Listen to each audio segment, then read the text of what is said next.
The wave of protests sweeping across the Middle East and North Africa has been described as revolutionary. We are saying enough for the regime! This is a corrupt regime!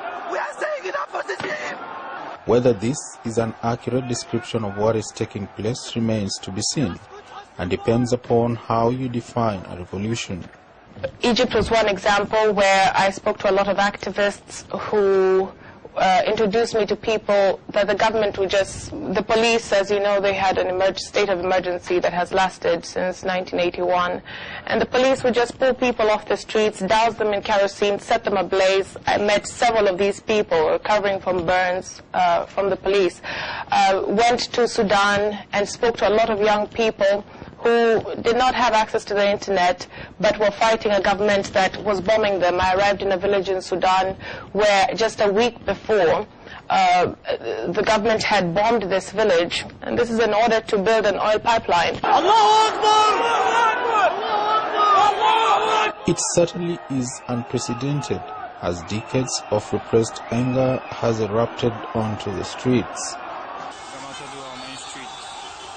There are many dimensions to this atmosphere of revolution, which range from the ideological to the political, social and economic, with every aspect interlinked and interdependent.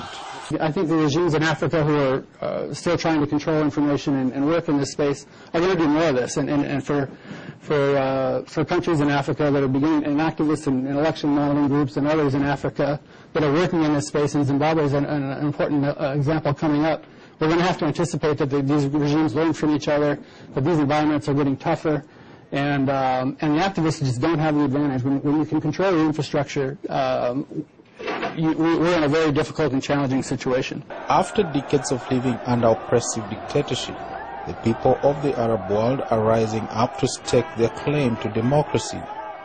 Inside the historic popular upheaval that began in Tunisia and is spreading to Egypt and across the vital region.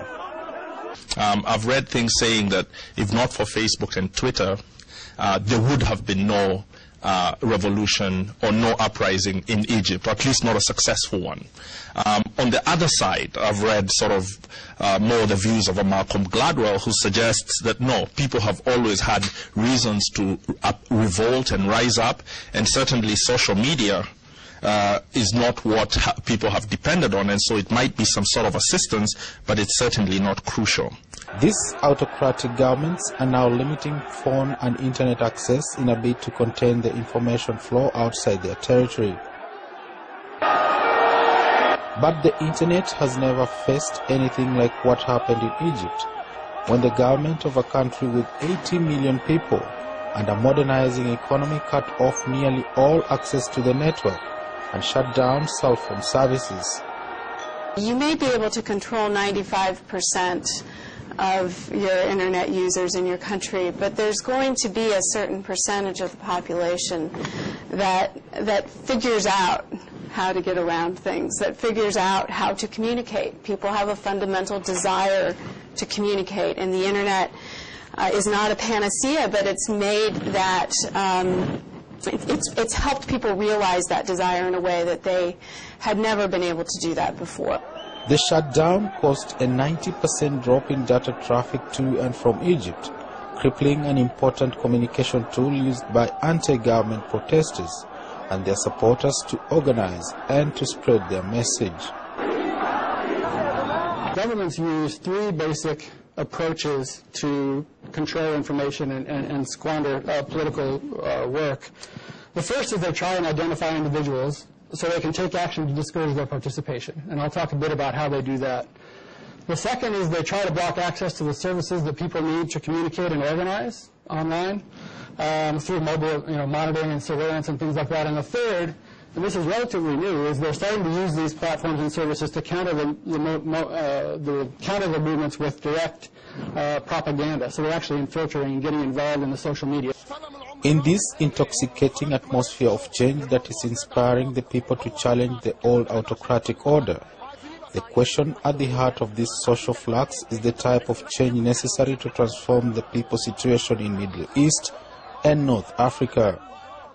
We have other regimes that are not pressing buttons to put them off, to switch off the internet, but really are doing things such as crowdsourced censorship that are being much more subtle in the way they approach the internet. This question will determine the future of scientific research in the region, because revolutions by their nature create new thinking and systems.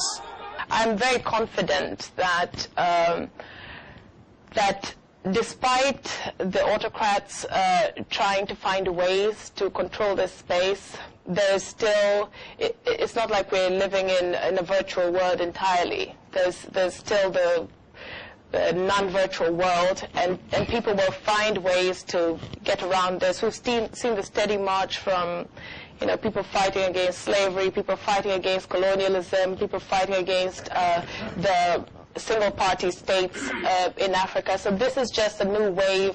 The question is whether we are seeing a revolution that will present a new era of science and technology in the Arab world, or will it perpetuate the underachievement of science in the Arab world for over 2 centuries?